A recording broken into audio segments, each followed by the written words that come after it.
여러분, 혹시 남편의 불륜 상대에게 사줄 50억짜리 초호화 빌라의 보증을 서달라는 시어머니를 본 적 있으신가요? 제 이야기는 바로 그 황당한 저녁 식사 자리에서부터 시작됩니다. 상상조차 할 수 없던 그날 밤의 이야기. 지금 바로 들려드릴게요. 지훈아, 빨리 손 씻고 밥 먹어. 저는 남편 그릇에 랍스터 한 조각을 올려주었어요. 요즘 통회사 일이 힘들다고 했거든요. 몸보신이라도 시켜주고 싶었죠. 그런데 제 손이 그릇에 닿기도 전에 남편이 무의식적으로 그릇을 피하는 게 아니겠어요? 마음에 뭔가 쿵하고 내려앉았지만 깊이 생각할 틈도 없었어요. 시어머니는 저를 본체만 채 거실 한가운데로 걸어가 헛기침을 하시더니 오늘 아주 좋은 소식이 있단다 하고 운을 떼셨죠. 아가씨가 바로 맞장구를 쳤어요. 오빠, 엄마가 무슨 선물 사줬는지 맞춰봐. 남편은 랍스터를 씹으며 웅얼거렸어요. 어머니, 쓸데없이 돈 쓰지 마세요. 하지만 눈은 현관 쪽을 향해 있었죠. 뭔가 불안한 기색이 역력했어요. 내 선물이 아니야. 어머니는 남편을 흘겨보시더니 가방에서 열쇠 꾸러미를 꺼내 딸랑거리며 흔드셨어요. 이건 유나한테 줄 거다. 내가 판교에 빌라를 한 채 샀거든. 300평짜리 정원이랑 수영장도 딸린 걸로 말이야. 유나. 제 손에 들려있던 젓가락이 쨍소리를 내며 식탁 위로 떨어졌습니다. 최유나. 그녀는 남편의 비서였어요. 지난달에 서류를 전해주러 집에 온 적도 있었죠. 그때만 해도 어머니는 유나를 탐탁지 않게 여기셨는데 갑자기 무슨 남편의 얼굴이 새하얗게 질렸어요. 손에 쥔 랍스터 껍질이 바스러질 정도였죠. 그는 벌떡 일어나 어머니의 입을 막으려 했어요. 어머니, 미쳤어요? 무슨 말도 안 되는 소리를 하세요. 말도 안 되는 소리? 어머니는 아들의 손을 뿌리치셨어요. 열쇠 꾸러미가 하마터면 제 얼굴에 맞을 뻔했죠. 우리 유나가 얼마나 젊고 예쁜데 게다가 내 아이까지 가졌잖니. 이 시어미가 당연히 챙겨줘야지. 8개월만 지나면 너도 아들을 품에 안을 수 있을 거다. 임신이라니. 귀에 솜이 꽉 막힌 것처럼 아무것도 들리지 않았어요. 둔기로 뒤통수를 세게 맞은 것처럼 눈앞이 캄캄해졌죠. 남편을 쳐다봤어요. 그는 입술을 파르르 떨며 시선을 피했어요. 손가락으로 식탁보에 구멍을 낼 기세였죠. 그 어떤 설명보다도 확실한 대답이었어요. 심장을 얼음 송곳으로 꿰뚫는 듯한 고통에 숨이 막혔습니다. 식탁을 붙잡고서야 겨우 쓰러지지 않을 수 있었어요. 아가씨는 옆에서 손뼉을 치며 좋아했죠. 우와, 너무 좋다. 나 고모 되는 거네. 그 빌라 나도 가봤는데 지하에 와인 저장고도 있더라. 앞으로 파티는 거기서 해야겠다. 어머니, 그 빌라 얼마짜리예요? 남편의 목소리는 형편없이 떨리고 있었고 고개는 가슴에 파묻힐 듯 숙여져 있었어요. 비싸긴 50억밖에 안 해. 어머니는 대수롭지 않게 말하시더니 갑자기 저를 보며 눈을 가늘게 뜨고 웃으셨어요. 연우야, 네가 돈이 많은 건 나도 잘 안다. 대출 서류는 다 준비됐고 보증인 서명만 하면 된단다. 네가 좀 보증인이요? 저는 벌떡 일어났어요. 의자 다리가 바닥에 긁히며 날카로운 소리를 냈죠. 머릿속이 윙하고 울리며 터져버릴 것 같았어요. 남편의 내연녀가 살 빌라에 저보고 보증을 서라고요? 50억. 만약 대출금을 갚지 못하면 은행은 계약서를 들고 저를 찾아올 거예요. 지난주에 남편이 회사에서 복지 혜택을 신청해야 한다며 제 신분증을 빌려갔었는데 원래 이런 속셈이었던 거죠. 그 여자라니 무슨 말을 그렇게 하니? 어머니의 표정이 굳어졌어요. 우리 박씨 집안의 귀한 아들을 낳아줄 유나다. 우리 집안의 장손을 임신했단 말이야. 그래서 제가 보증을 서야 한다고요? 저는 어머니 손에 들린 열쇠 꾸러미를 노려봤어요. 온몸의 피가 머리로 쏠리는 기분이었죠. 제 돈으로 당신 아들의 불륜녀에게 집을 사주란 말씀이세요? 그때였어요. 남편이 갑자기 쿵 소리를 내며 제 앞에 무릎을 꿇는 게 아니겠어요? 무릎이 바닥에 부딪히는 소리에 저도 모르게 움찔했죠. 그는 제 바지를 붙잡고 눈물 콧물을 쏟아냈어요. 연우야, 내가 잘못했어. 정말 미안해. 정말 잘못했다고? 그건 실수였어. 실수? 저는 차갑게 비웃으며 뒷걸음질 쳤어요. 그래, 정말 실수였어. 그는 목이 맨 소리로 변명했어요. 지난번에 회식 때 술을 너무 많이 마셔서 어쩌다 보니 그렇게 된 거야. 유나한테는 아무 감정 없어. 내가 사랑하는 사람은 너뿐이야, 연우야. 우리 결혼한 지 5년이나 됐잖아. 내 마음 몰라. 어머니도 옆에서 거들었죠. 그래, 남자들이 뭐 다 그렇지. 가끔 실수할 수도 있는 거야. 마음만 집에 있으면 됐지. 그럼 그 아이는요? 저는 이를 악물고 물었어요. 한 글자 한 글자 내뱉을 때마다 목구멍으로 바늘을 삼키는 것 같았죠. 그 아이는 낳으면 우리 아들로 입양해서 내 아들로 키우면 되잖아. 남편은 제 손을 뼈마디가 하얘지도록 꽉 잡았어요. 우리 셋이서 행복하게 살자. 응? 제발. 이 빌라는 유나한테 주는 위자료라고 생각해줘. 서명만 해주면 당장 깨끗하게 정리할게. 위자료가 50억이라고요? 그것도 저보고 보증을 서라고요? 저는 그의 손을 뿌리쳤어요. 손등이 벌겋게 부어올랐죠.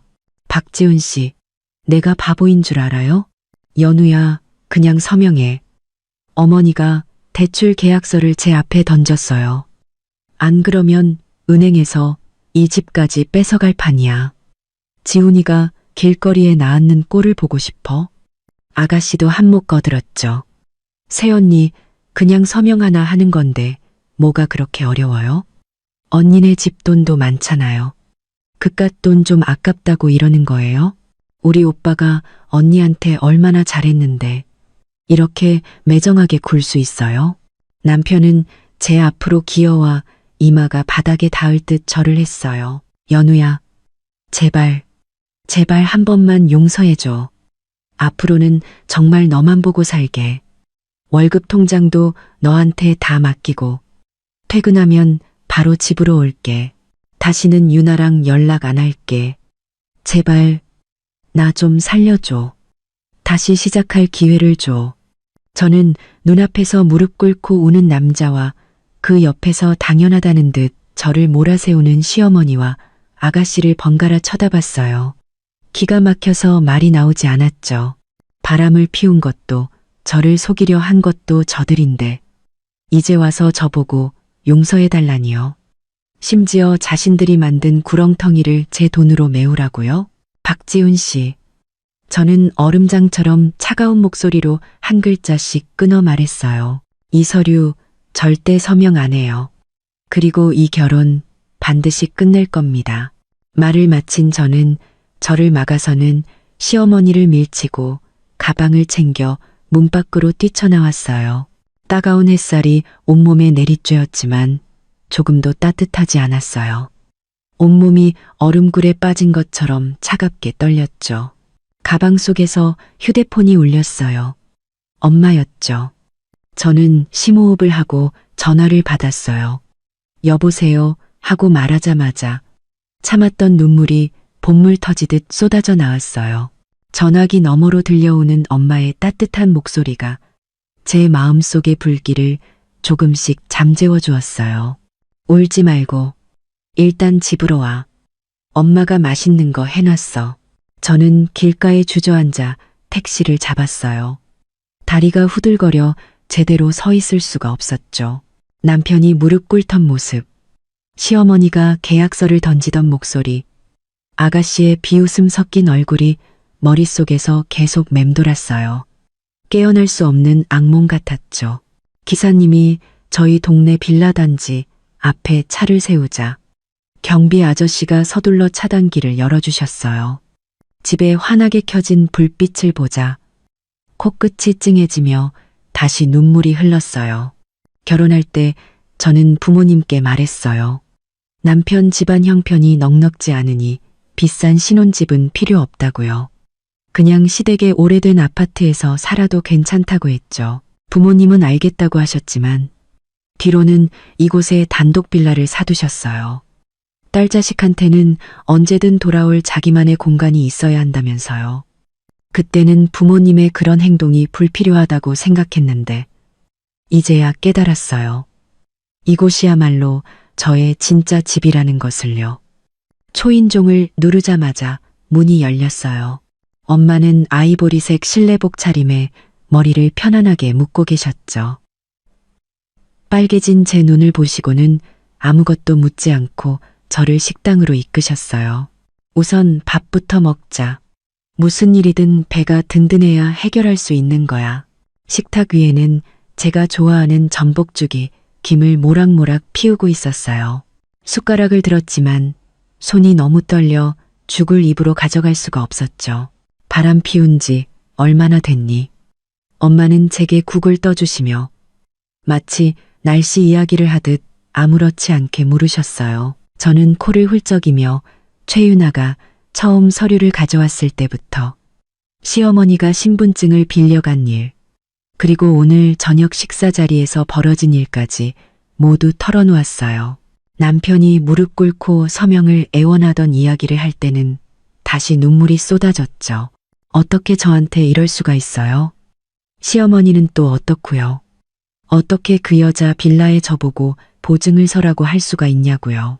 엄마는 숟가락을 내려놓고 냅킨으로 입가를 닦으셨어요. 50억짜리 대출 보증인으로 내 이름을 올리려고 했다니. 이건 작정하고 널 등치려 한 거네. 엄마, 저 이제 어떻게 해요? 저는 엄마의 손을 잡았어요. 따뜻한 온기가 전해졌죠. 그 계약서, 만약 저들 마음대로 제 신분증으로 서명해버리면 어떡해요? 서명해도 소용없어. 엄마는 제 손등을 토닥이셨어요. 요즘은 대출 받으려면 본인이 직접 가서 서명하고 영상까지 찍어야 해. 내 신분증으로는 기껏해야 휴대폰 개통하는 정도밖에 못할 거야. 그제야 저는 안도의 한숨을 내쉬었어요. 등에 났던 식은땀이 마르는 기분이었죠. 하지만 이 일을 그냥 넘어가선 안 되지. 엄마는 서재에서 서류철 하나를 가져오셨어요. 그 사람들이 단순히 빌라만 사려고 한 줄 아니? 내 시어머니 행동이 하도 이상해서 내가 수진이한테 부탁해서 좀 알아봤어. 이거 한번 봐. 서류철에는 두툼한 은행 거래 내역서와 사진 몇 장이 들어있었어요. 사진 속에는 남편이 최윤아와 함께 명품 매장을 돌며 쇼핑을 하고 있었고 시어머니는 뒤에서 쇼핑백을 들고 한박 웃음을 짓고 있었죠. 거래 내역서에는 남편이 매달 최윤아의 계좌로 돈을 보낸 기록이 찍혀 있었어요. 적게는 몇백만 원에서 많게는 몇천만 원까지. 이체 메모에는 생활비, 가방사 같은 말들이 적혀 있었죠. 이건 전부 우리 공동 재산이잖아요. 저는 화가 나서 손이 부들부들 떨렸어요. 그 돈 중 절반은 제 월급 통장에서 나간 돈이었어요. 그뿐만이 아니야. 엄마는 다른 서류를 가리키셨어요. 내 시어머니는 너희가 살던 그 낡은 아파트까지 담보로 잡혔더구나. 대출금 2억 원도 전부 최윤아한테 보냈어. 미쳤나 봐요. 저는 제 눈을 의심했어요. 그 낡은 아파트는 시아버지가 남긴 유산이라며 시어머니가 애지중지하던 곳이었어요. 그걸 담보로 잡았다고요? 자기 귀한 장손을 위해서라면 뭔들 못하겠니? 엄마는 냉소적으로 웃으셨어요. 수진이가 그러는데 최윤아 뱃속의 아이가 정말 네 남편 아이인지도 확실하지 않다더라. 저는 잠시 멍해졌어요. 그게 무슨 말씀이세요? 최윤아가 내 남편 말고도 다른 남자 여럿이랑 아주 가깝게 지냈다는구나. 엄마는 다른 사진 한 장을 건네주셨어요. 최윤아가 낯선 남자의 팔짱을 끼고 호텔로 들어가는 사진이었죠. 수진이가 알아냈어. 이 남자는 재벌 2세인데 네 남편보다 돈이 훨씬 많아. 그래서 시어머니가 그렇게 서둘러 빌라를 사고 대출을 받으려고 했던 거군요. 최윤아를 다른 남자한테 뺏길까 봐요. 저는 그 가족이 한심하면서도 우습게 느껴졌어요. 엄마, 그럼 이제 어떻게 해야 돼요? 첫째, 증거 수집. 엄마는 휴대폰을 꺼내셨어요. 내일 그 집에 다시 가. 네 물건들 전부 챙겨 나오고, 그리고 네 남편의 외도 증거를 찾아. 대화 기록, 이체 내역, 뭐든 많을수록 좋아. 다시는 그 집에 가고 싶지 않아요.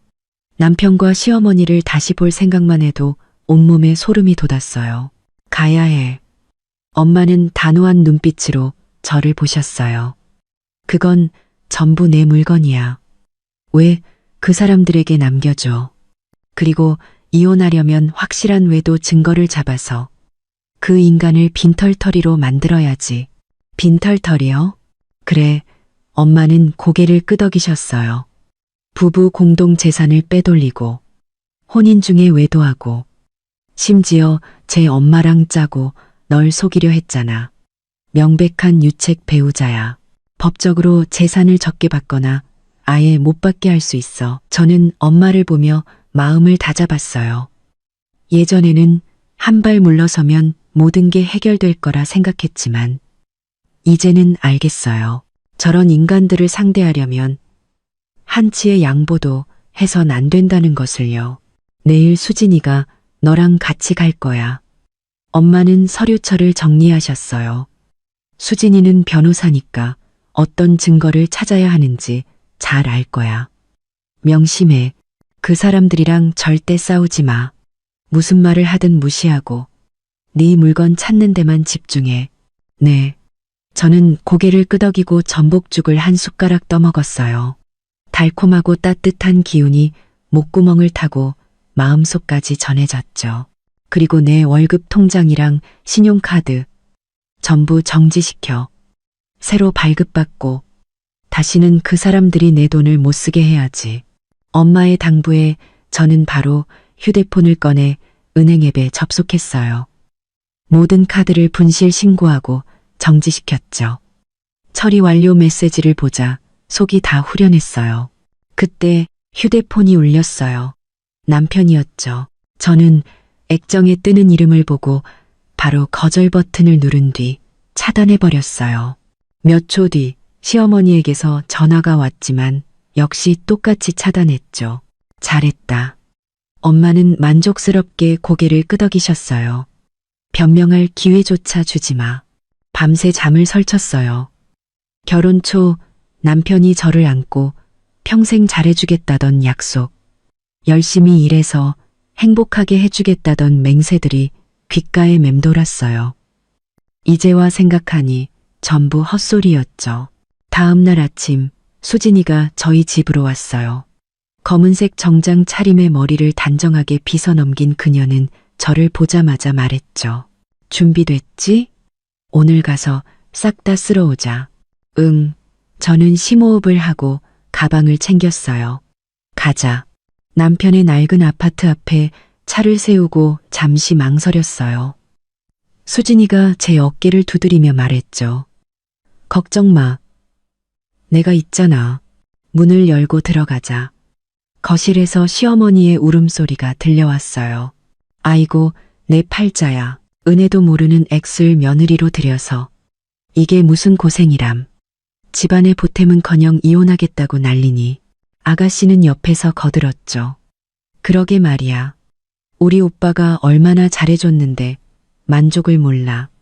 남편은 소파에 앉아 한숨을 쉬며 담배를 피우고 있었어요. 바닥에는 담배꽁초가 가득했죠. 저희가 들어서는 것을 보고 그는 황급히 담배를 끄고 일어섰어요. 연우야, 돌아왔구나. 역시 날 버리지 못할 줄 알았어. 저는 그를 무시하고 곧장 침실로 향했어요. 시어머니가 저를 막아섰죠. 너 지금 뭐 하는 거야? 집안 물건 훔쳐가려고? 이건 다 제 물건이에요. 저는 시어머니를 밀치고 들어갔어요. 제 옷, 제 화장품, 그리고 저희 부모님이 사주신 보석들까지. 제가 왜 이걸 여기 두고 가야 하죠? 수진이는 휴대폰을 꺼내 동영상을 촬영하기 시작했어요. 저희는 서연우 씨의 개인 물품만 회수할 겁니다. 전 과정은 녹화해서 증거로 남길 거고요. 만약 물건이 하나라도 없어졌으면 바로 경찰에 신고할 겁니다.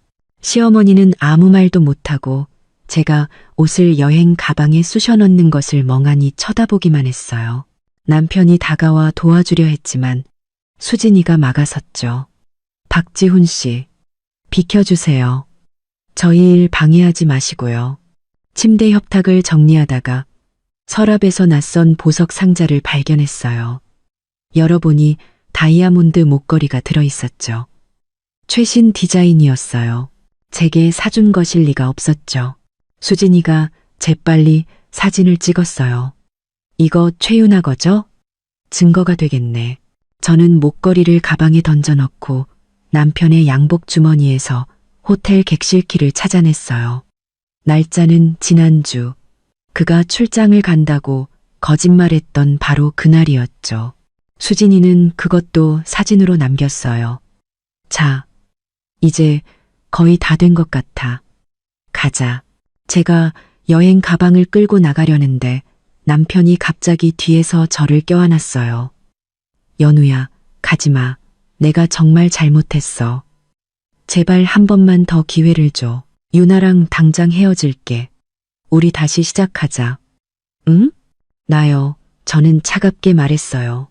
이미 늦었어. 그때 시어머니가 제 여행 가방을 낚아채려 달려들었어요.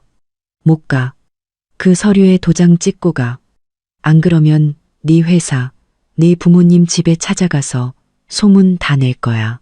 이 배은망덕한 X이라고 온 동네방네 소문낼 거라고. 수진이가 제 앞을 막아서며 말했어요. 어머님, 이건 불법 감금입니다. 지금 바로 경찰에 신고할 수 있어요. 그리고 따님 신분증을 도용해서 대출을 받으려 하고 부부 공동 재산을 빼돌린 혐의도 있습니다. 증거는 전부 저희가 가지고 있고요. 지금 경찰 불러서 다 말씀드릴까요? 시어머니는 허공에 든 손을 내리지도 못하고 얼굴이 새빨개졌다, 새하얘졌다 했어요. 가자. 저는 수진이를 이끌고 5년간 살았던 이 집을 뒤도 돌아보지 않고 나왔어요. 차에 올라타자 저는 긴 한숨을 내쉬었어요. 수진이가 물 한 병을 건네주었죠. 1단계는 성공적으로 끝났네. 이제 저들에게 진짜 고통을 안겨줄 차례야. 저는 차창 밖으로 스쳐 지나가는 풍경을 보며 다짐했어요. 서연우, 오늘부터 너 자신을 위해 사는 거야. 차 안에서 수진이는 방금 찍은 사진들을 노트북에 옮기며 말했어요. 목걸이랑 호텔 키만으로는 외도 사실만 입증할 수 있어. 그 사람을 빈털터리로 만들려면 거액의 재산을 빼돌렸다는 확실한 증거가 필요해.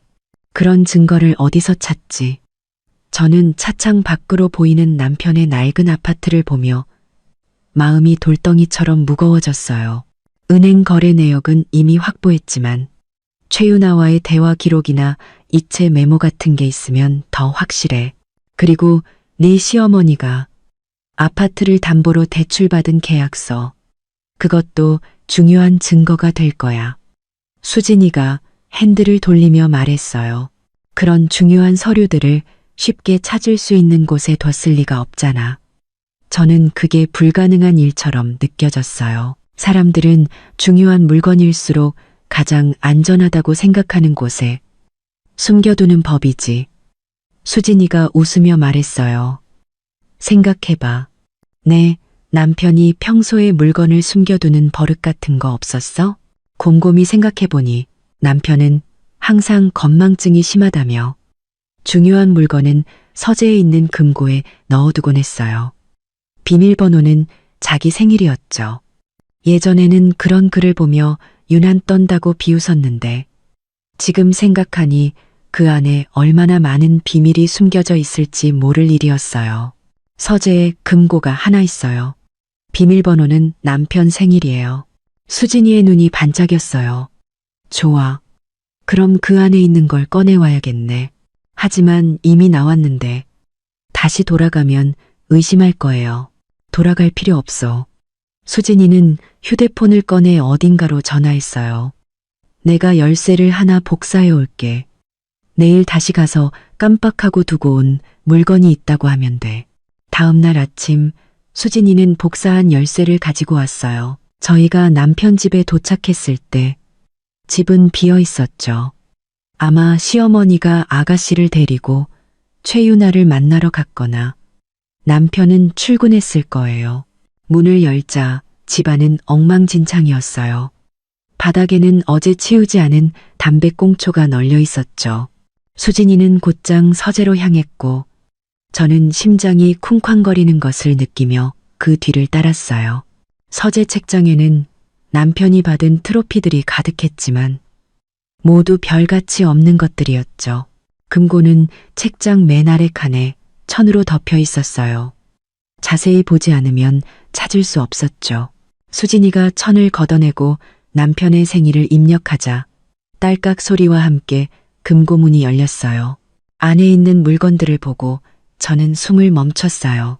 은행 카드 몇 개, 부동산 등기부등본 한 부, 그리고 두툼한 이체 확인증 묶음이 있었죠.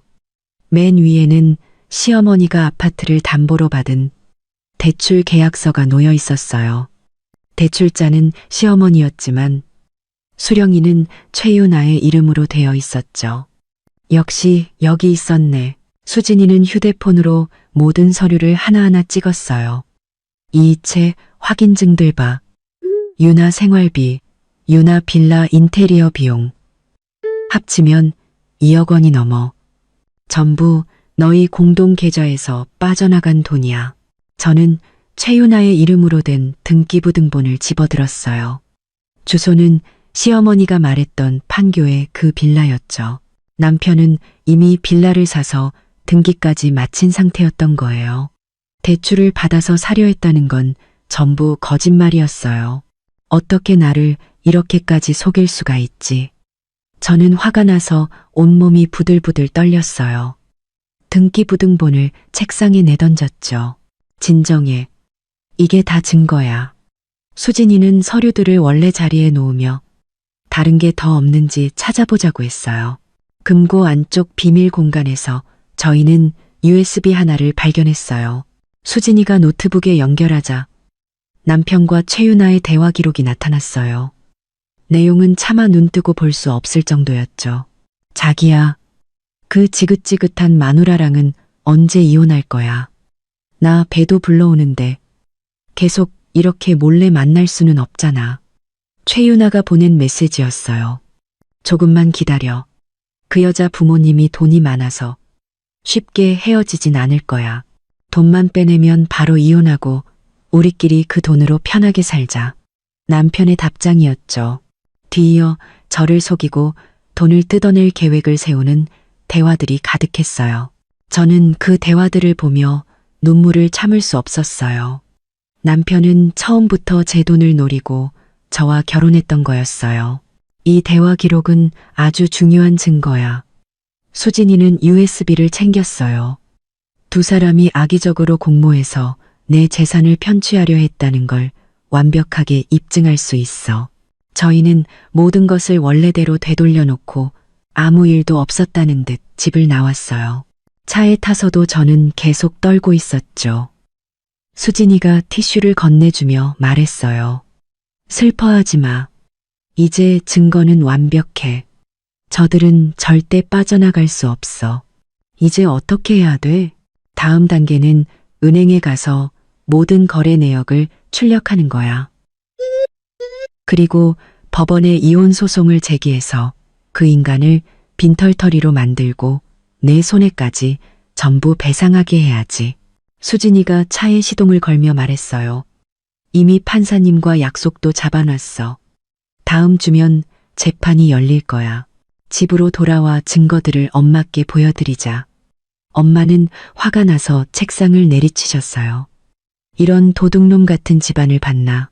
엄마, 다음 주에 재판이 열린대요. 저 조금 무서워요.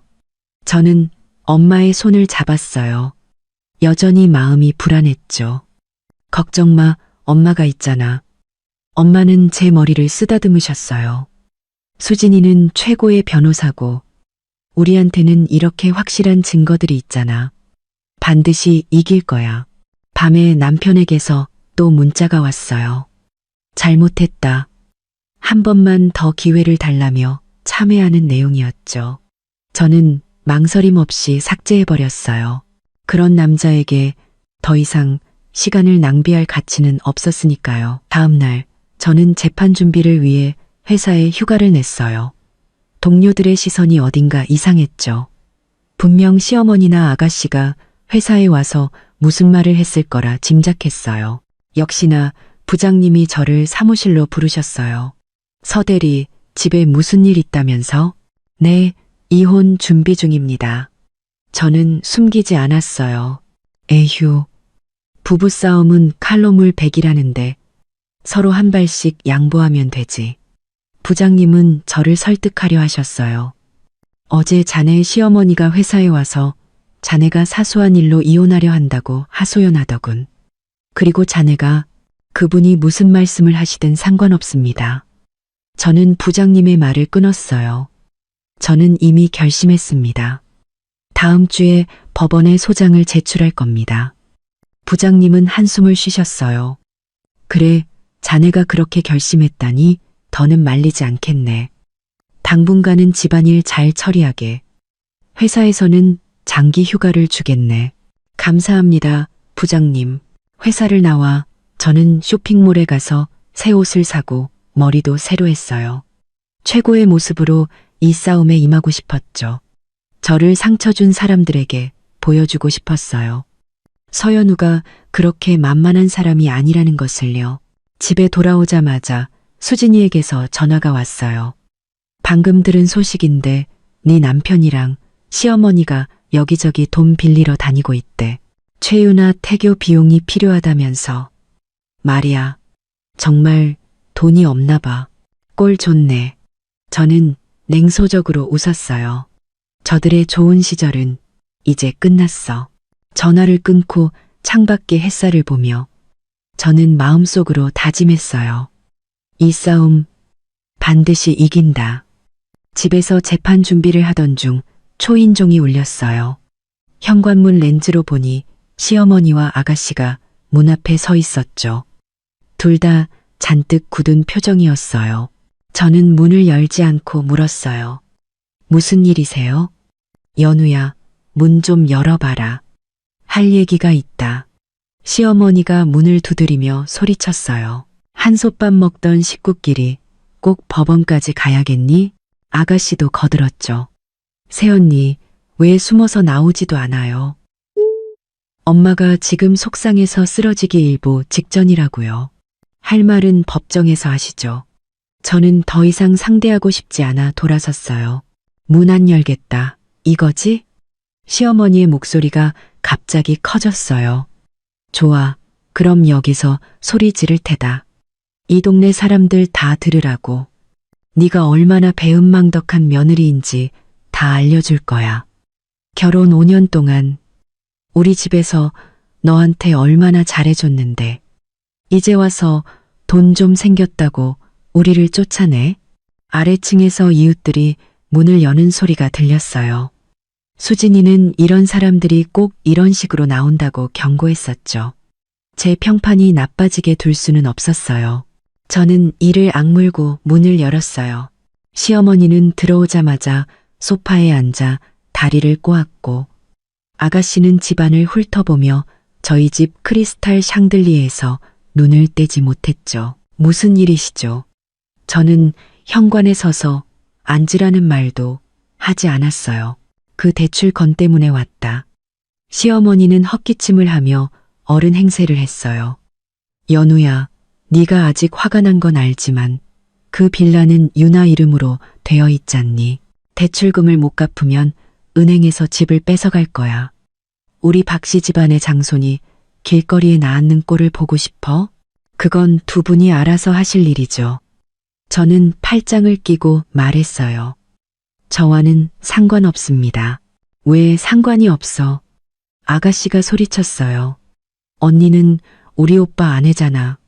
우리 박씨 집안 사람이라고. 오빠 일은 곧 언니 일이야. 저는 이미 이혼 소송을 제기했어요.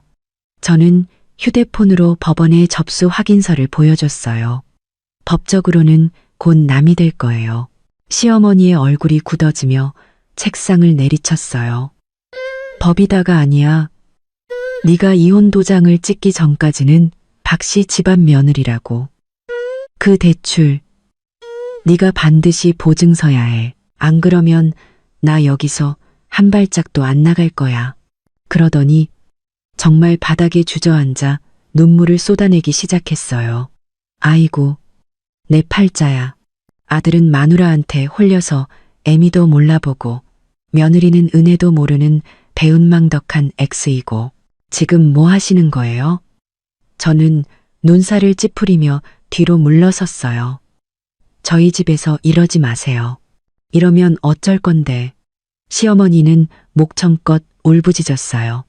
네가 서명 안 하면 내가 매일 여기 와서 올 거야. 내 부모님한테도 찾아가서 네가 나한테 어떻게 했는지 다 말할 거라고. 그때 다시 초인종이 울렸어요. 시끄러워서 이웃이 찾아온 줄 알았는데 문을 여니 수진이가 서류 봉투를 들고 서 있었죠. 저 사람들이 찾아올 줄 알았어. 수진이는 거실로 들어와 바닥에 앉아있는 시어머니를 보고 차갑게 웃었어요. 어머님, 지금 제 의뢰인을 세 번째 괴롭히시는 겁니다. 계속 이러시면 업무방해 및 협박죄로 고소하겠습니다. 시어머니는 울음을 뚝 그치고 수진이를 노려봤어요. 넌 또 뭐야? 네가 상관할 일 아니야. 저는 서연우 씨의 변호사입니다. 수진이가 서류 봉투를 탁자 위에 올려놓았어요. 법적인 문제라면 전부 저와 상관 있죠. 예를 들면 두 분이 몰래 아파트를 담보로 잡은 계약서나 박지훈 씨가 부부 공동재산 2억 원을 최윤아 씨에게 빼돌린 이체 기록 같은 것들이요. 전부 여기 가져왔는데 제가 한번 읽어드릴까요? 시어머니의 얼굴이 새하얘지며 아가씨 뒤로 숨었어요. 아가씨는 애써 태어난 척 소리쳤죠. 무슨 소리야? 우리가 언제 재산을 빼돌렸다고. 수진이는 휴대폰에서 사진 한 장을 보여줬어요. 이건 박지훈 씨가 최윤아 씨에게 5천만 원을 이체한 내역입니다. 메모에는 빌라 가구 비용이라고 적혀 있네요. 날짜는 지난달 15일.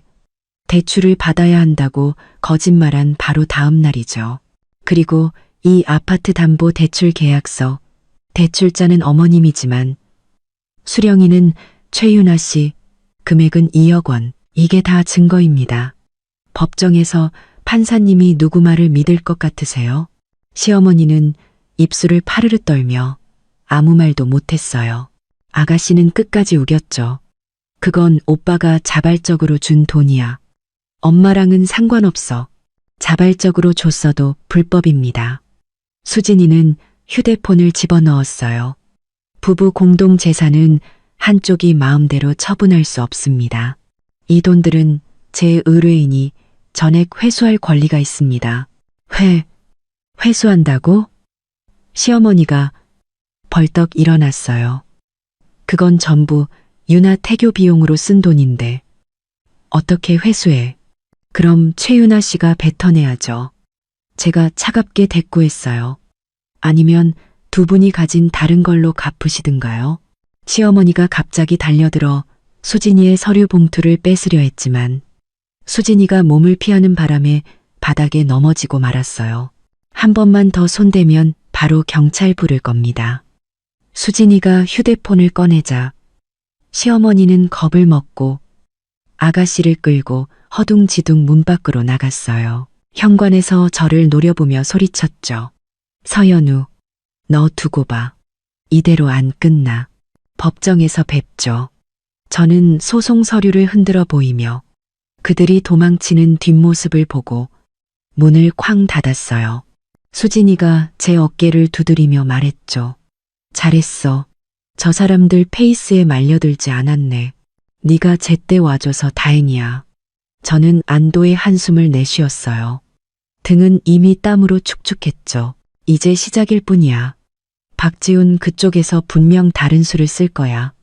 마음 단단히 먹어. 그때 제 휴대폰이 울렸어요. 모르는 번호였죠. 받아보니 최유나의 목소리였어요.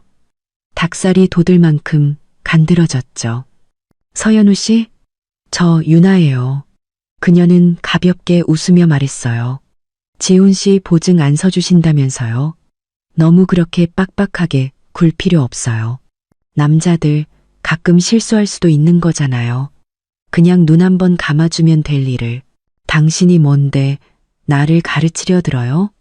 저는 바로 쏘아붙였어요. 저는 지훈 씨가 사랑하는 여자이자 그 사람 아이의 엄마니까요. 최유나의 목소리가 차가워졌어요. 그 빌라는 지훈 씨가 저한테 해준 약속이에요. 만약 당신 때문에 이게 잘못되면 나도 평생 당신 이혼 안 해줄 거예요. 두고두고 괴롭혀 줄 테니 각오해요. 어디 한번 해보시죠. 저는 비웃었어요. 당신 뱃속의 아이가 먼저 태어나는지 아니면 당신이랑 박지훈 씨가 사기죄로 먼저 감옥에 가는지 한번 보자고요. 저는 바로 전화를 끊고 번호를 차단해버렸어요. 옆에서 듣고 있던 수진이가 고개를 끄덕였죠. 저런 인간들은 더 강하게 나가야 해. 오후에 은행의 거래 내역을 출력하러 갔다가 로비 구석에 서 있는 남편을 발견했어요. 그는 저를 보자마자 다가왔죠. 눈이 퉁퉁 부어 있었어요. 연우야, 우리 얘기 좀 할까? 그의 목소리는 쉬어 있었고 눈은 충혈되어 있었어요. 딱 5분만. 할 얘기 없어요. 저는 뒤로 물러서며 거리를 뒀어요. 내가 잘못했어. 정말이야. 그는 제 손목을 잡았어요. 힘이 어찌나 센지 뿌리칠 수가 없었죠. 유나랑은 이미 끝냈어. 빌라도 다시 팔라고 했고 돈도 천천히 갚을게. 제발 소송만은 취하해줘. 우리 다시 시작하자. 내가 정말 잘할게. 끝냈다고요? 저는 그의 손을 뿌리쳤어요. 오전에 저한테 전화해서 평생 괴롭히겠다고 협박한 건 누구였죠? 남편의 얼굴이 새빨개지며 더듬거렸어요. 그건 유나가 잠시 오해해서 그런 거고. 내가 잘 설명할게. 됐어요. 저는 그의 위선적인 얼굴을 보자 역겨움이 치밀었어요. 법정에서 봅시다. 그가 쫓아오려 했지만 은행 보안요원에게 제지당했어요. 보안요원에게 끌려나가는 그의 모습을 보며 저는 아무런 감정도 느끼지 못했어요. 어떤 사람들은 직접 벽에 머리를 부딪혀봐야만 정신을 차리는 법이죠. 하지만 저는 그에게 돌아갈 기회를 줄 생각이 없었어요. 집으로 돌아와 은행 거래 내역과 그동안 모은 증거들을 정리했어요. 두툼한 서류 뭉치를 본 엄마가 제 손을 잡으며 말씀하셨죠. 잘했다. 증거가 확실할수록 이길 확률도 높아지는 거야. 밤새 잠을 설쳤어요. 낮에 시어머니가 행패를 부리던 모습, 아가씨의 탐욕스러운 눈빛, 남편의 위선적인 참회까지 모든 것이 한편의 지독한 연극처럼 느껴졌어요. 하지만 저는 알았죠.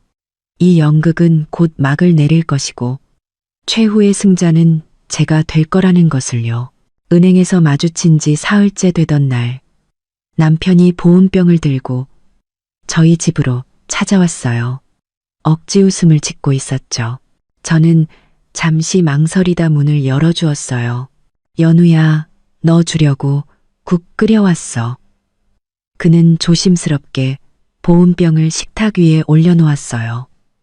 요즘 잘 못 챙겨 먹는 것 같아서 몸보신 좀 해. 필요 없어요. 할 말 있으면 하세요. 저는 그가 집 안으로 들어오지 못하게 옆으로 비켜서지 않았어요. 하지만 그는 아랑곳하지 않고 신발을 벗고 들어왔죠. 연우야, 네가 아직 화난 거 알아. 하지만 내 말 좀 들어줘. 유나 문제는 정말 다 해결했어. 오, 그래요? 어떻게 해결했는데요? 저는 팔짱을 끼고 그가 어떤 거짓말을 할지 지켜봤어요. 내가 유나랑 크게 싸우고 빌라 팔아서 돈 전부 너한테 갚으라고 했어. 처음에는 싫다고 하더니 내가 강하게 나가니까 알겠다고 하더라. 그는 제 눈을 피하며 말했어요. 그래요? 참 수고 많으셨네요. 저는 비웃었어요. 아니야. 당연히 내가 해야 할 일이지. 그는 제게 다가와 손을 잡으려 했어요. 연우야, 내가 이렇게까지 했는데 제발 한 번만 용서해 주면 안 될까? 소송만 취하해줘. 취하할 수 있어요. 저는 그의 눈을 똑바로 쳐다보며 또박또박 말했어요. 하지만 최윤아한테 빼돌린 2억 원 전부 돌려놓고 당신 어머니가 아파트 담보로 받은 대출금도 다 갚아야 해요. 그의 얼굴이 굳어졌어요. 연우야, 그건 좀 너무하잖아. 그 돈은 이미 다 써버려서 없는데 어떻게 갚아? 썼으면 벌어서 갚아야죠. 아니면 최윤아 보고 갚으라고 하든가요. 저는 한치도 물러서지 않았어요.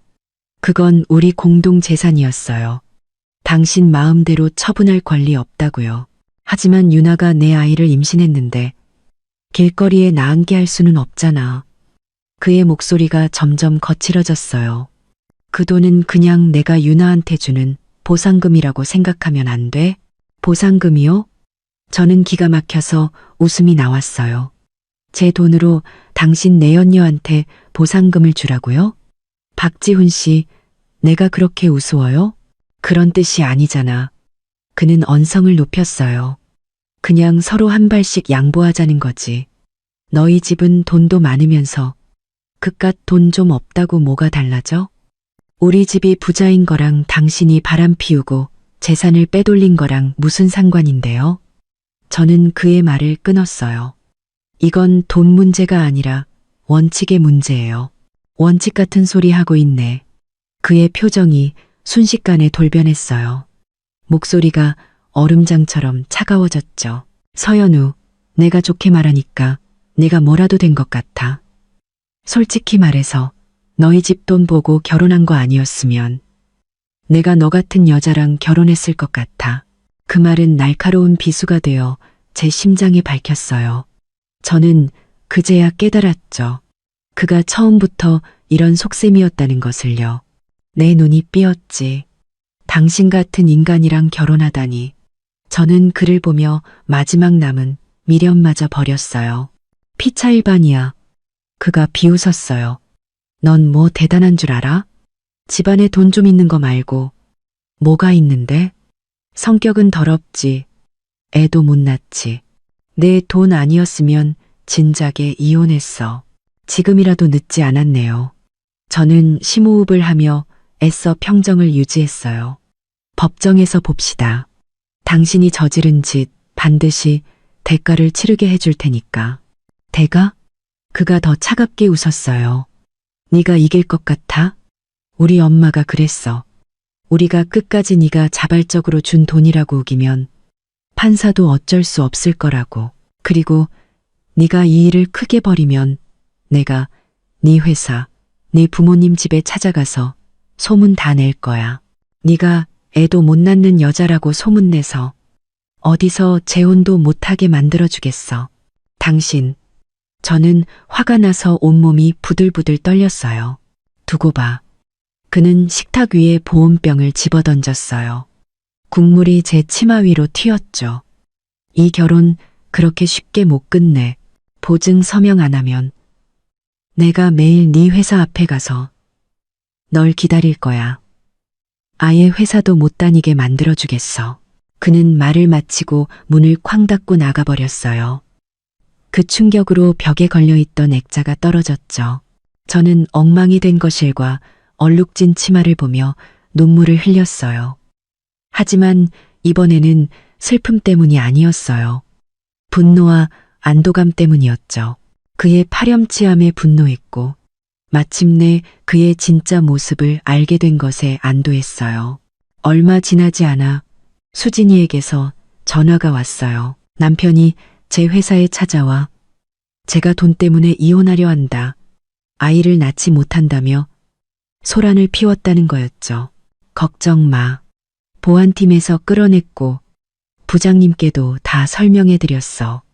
수진이가 저를 위로했어요. 저런 인간들은 그런 식으로 널 압박하려는 거야. 절대 속아 넘어가면 안 돼. 알아. 저는 눈물을 닦고 단호하게 말했어요. 그럴수록 더더욱 대가를 치르게 해줘야지. 전화를 끊고 저는 엉망이 된 집을 치우고 엄마에게 전화했어요. 엄마는 전화를 받자마자 욕을 하셨죠. 그런 천하의 나쁜 놈을 봤나. 연우야, 걱정 마. 엄마가 절대 가만 안 있을 거야. 엄마, 괜찮아요. 그냥 너무 역겨워서요. 그런 놈은 상대할 가치도 없어. 엄마의 목소리가 부드러워졌어요. 내일 아빠랑 같이 법원에 가. 어디서 또 함부로 입을 놀리는지 보자. 전화를 끊고 저는 창밖의 밤하늘을 보며 마음을 다잡았어요. 이 싸움은 반드시 이겨야 해요. 저 자신뿐만 아니라 세상의 모든 나쁜 남자들에게 상처받은 여자들을 위해서라도요. 다음 날 아침, 아빠가 정장 차림으로 저를 찾아오셨어요. 걱정 마라. 아빠가 있다. 아무도 널 함부로 대하지 못할 게다. 아빠의 말에 마음이 든든해졌죠. 법원에 도착하니 남편과 시어머니가 이미 와 있었어요. 시어머니는 저를 보자마자 달려들려 했지만 아빠가 막아서셨죠. 어르신, 여긴 법원입니다. 행동 조심하시죠. 아빠의 낮지만 위험 있는 목소리에 시어머니는 기가 죽어 더 이상 다가오지 못했어요. 남편은 옆에서 제 눈치를 보며 고개를 숙이고 있었죠. 재판이 시작되자 수진이는 모든 증거를 제출했어요. 남편과 최윤아의 대화 기록, 이체 내역, 담보대출 계약서까지. 남편과 시어머니는 끝까지 제가 자발적으로 준 돈이라며 대화 기록은 조작된 것이라고 우겼지만 명백한 증거 앞에서 그들의 변명은 힘을 잃었죠. 판사는 잠시 휴정을 선언했어요. 잠시 후 재판이 다시 열렸고 판사는 최종 판결을 내렸어요. 이혼을 허가하며 남편은 불법적으로 빼돌린 재산 2억 3천만 원을 저에게 반환하고 시어머니는 아파트 담보 대출금을 스스로 상환해야 하며 판교 빌라는 경매에 붙여 그 매각, 대금 전액을 저에게 지급하라고 판결했죠. 신우이의 절도 및 명예훼손건은 별도로 처리될 것이라고도 덧붙였어요. 판결을 듣자 시어머니는 눈앞이 캄캄해졌는지 의자에서 쓰러질 뻔했고 남편은 그녀를 부축하며 입술만 파르르 떨 뿐 아무 말도 하지 못했어요. 법원을 나오자 수진이가 웃으며 말했어요. 축하해. 이제 완벽하게 해방이야. 고마워. 저는 하늘을 올려다보았어요. 햇살이 유난히 따스하게 느껴졌죠. 그날 오후 사촌 아주머니에게서 전화가 왔어요. 시어머니가 작은아버님 댁에 찾아가 돈을 빌리려다 오히려 집안 망신시킨다며 쫓겨났다는 소식이었죠. 온 친척들 사이에서 시어머니는 이제 골칫덩어리로 전락해버린 거예요. 그날 저녁 엄마에게서 영상 통화가 왔어요. 빌라 경매 대금과 남편이 반환한 돈까지 총 30억 원이 넘는 돈이 제 통장으로 입금되었다고요. 이 돈은 네가 잘 가지고 있어. 다시는 아무한테도 속지 말고. 엄마의 당부에 저는 눈시울이 뜨거워졌어요. 그날 밤 새 아파트에서 저녁을 준비하는데 초인종이 울렸어요. 남편이었죠. 그는 과일 바구니를 들고 엉망인 모습으로 서 있었어요. 연우야, 제발. 우리 엄마가 친척들한테도 다 쫓겨나서 갈 곳이 없어. 우리 부부였던 정을 생각해서라도 제발 돈 좀 빌려주면 안 될까? 안 돼요. 저는 단호하게 거절했어요. 법원 판결대로 갚아야 할 돈이나 잘 갚으세요. 두 분이 어디서 살든 저랑은 상관없는 일이에요. 그는 문 밖에서 한참을 서성이다가 결국 한숨을 쉬며 돌아갔어요. 며칠 뒤 수진이가 보내준 사진 속에서 남편은 길거리에서 전단지를 돌리고 있었어요. 시어머니의 병원비를 마련하기 위해 하루에 3가지 일을 한다고요. 저는 그 사진을 보고 아무런 감흥도 느끼지 않았어요. 모두 자업자득이니까요. 시간이 흘러 시어머니가 살던 작은 집마저 은행에 넘어가고 그녀는 길거리에서 폐지를 주우며 생활하게 되었다는 소식을 들었어요. 남편은 여전히 공사판을 전전하며 빚을 갚고 있었고 감옥에서 나온 시누이는 어디론가 자취를 감췄다고 했죠. 저는 아빠 회사에 새로 생긴 부서의 팀장이 되어 새로운 삶을 시작했어요. 어느 날 사무실로 낯선 주소에서 온 소포가 도착했어요. 남편이 보낸 것이었죠. 안에는 우리의 옛 사진이 담긴 앨범과 짧은 편지가 들어있었어요. 연우야, 미안하다. 과거는 이 앨범과 함께 버리고 너는 꼭 행복해라. 저는 망설임 없이 앨범을 쓰레기통에 버렸어요. 과거는 과거일 뿐 더 이상 제 삶에 어떤 영향도 미치지 못했으니까요. 어느 주말 친구들과 함께 새로 개업한 레스토랑에서 식사를 하다가 우연히 옛 동창을 만났어요. 연우야, 너 정말 대단하다. 네, 전 남편이랑 시어머니 요즘 아주 비참하게 산다더라. 꼴 좋다. 그런가? 저는 웃으며 대답했어요. 다들 자기가 선택한 길을 가는 거지. 그나저나 너 요즘 정말 좋아 보인다. 얼굴에 빛이 나네. 응, 나 요즘 정말 행복해. 집으로 돌아오는 길, 저는 활짝 핀 해바라기 한 다발을 샀어요. 새집 거실에 해바라기를 꽂아두니 집안이 환해지는 것 같았어요. 활짝 핀 해바라기처럼 제 인생도 이제 막 새롭게 피어나고 있었죠. 저는 깨달았어요. 인생에서 나쁜 사람, 나쁜 일을 만났을 때 가장 좋은 복수는 미워하거나 원망하는 것이 아니라 그저 내 삶을 더 멋지고 행복하게 가꾸는 것이라는 것을요. 제가 더 높은 곳에서 더 아름다운 풍경을 즐기고 있을 때 그들은 여전히 자신이 만든 진흙탕 속에서 허우적거리고 있을 테니까요. 그게 바로 최고의 복수 아닐까요? 제 이야기는 여기까지입니다. 여러분도 혹시 힘든 시간을 보내고 있다면 기억하세요. 어둠이 깊을수록 새벽은 가깝고 모든 시련의 끝에는 반드시 눈부신 아침이 기다리고 있다는 것을요. 여러분의 빛나는 인생을 제가 항상 응원하겠습니다.